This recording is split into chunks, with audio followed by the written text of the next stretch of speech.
दोस्तों, सालों से वाटर पंप हमारे लाइफ का एक अहम हिस्सा है जो अपने पावरफुल मोटर के कारण वाटर को ग्राउंड से निकालकर बिल्डिंग के टॉप तक पहुंचाता है, जिससे हम इंसानों का काम बेहद आसान बन जाता है। लेकिन दोस्तों, एक अच्छा वाटर पंप खरीदने से आपका बिजली के साथ साथ एनर्जी भी बचता है। तो चलिए दोस्तों, देखते हैं आखिर इन्हें फैक्ट्री में कैसे बनाया जाता है और उसके साथ साथ सीलिंग फैन को भी फैक्ट्री में बनते देखेंगे। तो दोस्तों, वीडियो को स्टार्ट करने से पहले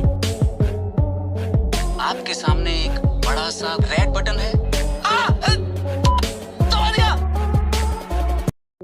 तो नंबर पहले पर आता है वाटर पंप मेकिंग प्रोसेस। दोस्तों, वाटर पंप का इस्तेमाल केवल घर के टैंक को भरने में किया जाता था, लेकिन बढ़ती टेक्नोलॉजी के कारण अब इसका इस्तेमाल खेतों की सिंचाई में भी होता है, जिससे किसान भाइयों का काम बेहद आसान बन चुका है। तो चलिए देखते हैं आखिर किसान भाइयों की मेहनत को बचाने वाला वाटर पंप कैसे बनाया जाता है। उससे पहले चलिए इसके वर्क को 3D एनिमेशन से समझते हैं। वैसे वाटर पंप दो चीजों से मिलकर बनता है, पहला मोटर और दूसरा पंप, जिसे सेंट्रीफ्यूगल पंप कहते हैं। तो इससे वाटर को निकालने के लिए सबसे पहले मोटर के स्विच को ऑन करते हैं, जिससे केसिंग के अंदर मौजूद फैन रोटेट होता है, जो वाटर को ग्राउंड से खींचकर अपने केसिंग के अंदर रोटेट करता है, जिस कारण वाटर काइनेटिक एनर्जी से प्रेशर एनर्जी में कन्वर्ट होकर पंप से बाहर निकलता है और इसी कंटीन्यूअस प्रोसेस से वाटर पंप चलता रहता है। तो इसे बनाने के लिए सबसे पहले मोटर के मोल्ड को बनाने का प्रोसेस चालू करते हैं, जिसके लिए खास करके मिट्टी को मोटर बॉडी के अंदर डालकर अच्छे से फिल करते हैं। फिर उस पर एक स्क्वायर शेप का मेटल रखकर मिट्टी से फिल करते हैं।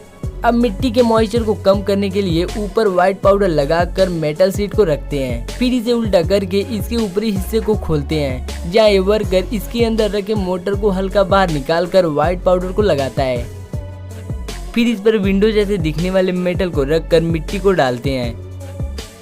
अब रॉड को निकालकर होल बनाते हैं और पाउडर को लगाकर इसके ऊपरी हिस्से को खोलते हैं। फिर मोटर बॉडी को निकालकर कैप को लॉक करते हैं, जिससे मोटर का मोल्ड बनकर तैयार हो जाता है। अब उबलती हुई भट्टी से लोहे से बने लावे को निकालकर मोल्ड में डालते हैं, जिससे कुछ समय बाद ये लावा मोटर का शेप ले लेता है।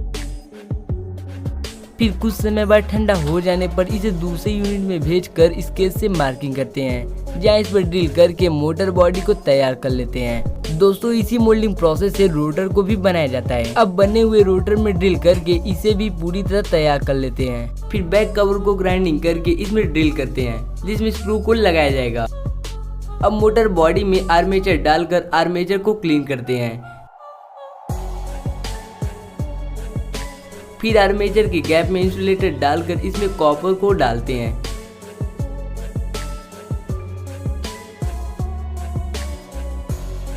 अब कॉपर को एक खास तरह की रस्सी से बांधा जाता है। फिर कैपेसिटर के वायर को छीलकर मोटर से कनेक्ट करते हैं। दोस्तों, ये कैपेसिटर मोटर को स्टार्ट और रोटेट करने में मदद करता है। अब बैक कवर को रोटर में लगाकर मोटर के अंदर फिट करते हैं। फिर इसके फ्रंट में मेटल कवर को लगाकर बैक साइड में फैन को लगाते हैं। अब फैन कवर को लगाकर स्क्रू से टाइटली कसते हैं। फिर ग्रीन कलर पेंटिंग करके सर्किट बॉक्स को स्क्रू से टाइटली कसते हैं और इस तरह से आपका मोटर पूरी तरह बनकर तैयार हो जाता है। अब नंबर दूसरे पर आता है सीलिंग फैन मेकिंग प्रोसेस। दोस्तों, गर्मी के मौसम में जब बॉडी से पसीने टपकते हैं तो हमें फैन का तो याद जरूर आता है, जो बिना आवाज के गर्मी से राहत देता है। तो इसे बनाने के लिए सबसे पहले मोल्टेन आयरन को मोल्डिंग मशीन में डालकर फैन के बॉडी का शेप देते हैं। फिर इसके एक्स्ट्रा पार्ट को कटिंग करके ग्राइंडिंग किया जाता है। अब इसे दूसरे यूनिट में भेजकर ड्रिलिंग मशीन से होल करते हैं। फिर इसके रोटर को बनाने के लिए आर्मेचर में इंसुलेटर डालकर कॉपर का वाइंडिंग करते हैं और इसमें वायर डालकर कॉपर से कनेक्ट करते हैं। अब फैन के बॉडी में आर्मेचर डालकर प्रेसिंग मशीन से फिट करते हैं। फिर इसके टॉप कैप को लगाकर स्क्रू से टाइटली कसते हैं। फिर इन्हें पेंटिंग करके कुछ इस तरह से बना लिया जाता है। अब बॉडी और ब्लेड में डिस्टेंस बनाने के लिए एक इंसुलेटर लगाकर सर्किट कवर को लगाते हैं। फिर बेस कवर को लगाकर फैन को और डेकोरेटिव बनाते हैं। अब इसे रोटेट करके बियरिंग की स्मूथनेस को चेक करते हैं। फिर इसके ब्लेड को लगाकर स्क्रू से टाइटली कसते हैं। दोस्तों इसमें ब्लेड केवल आपको दिखाने के लिए लगाया जा रहा है, बाकी बचे हुए फैन को पॉलीथीन में डालकर आपके लोकल मार्केट में भेज दिया जाता है और इस तरह से आपका फैन पूरी तरह बनकर तैयार हो जाता है। तो दोस्तों आपको इस लोकल फैक्ट्री का टूर कैसा लगा कमेंट कर जरूर बताएं।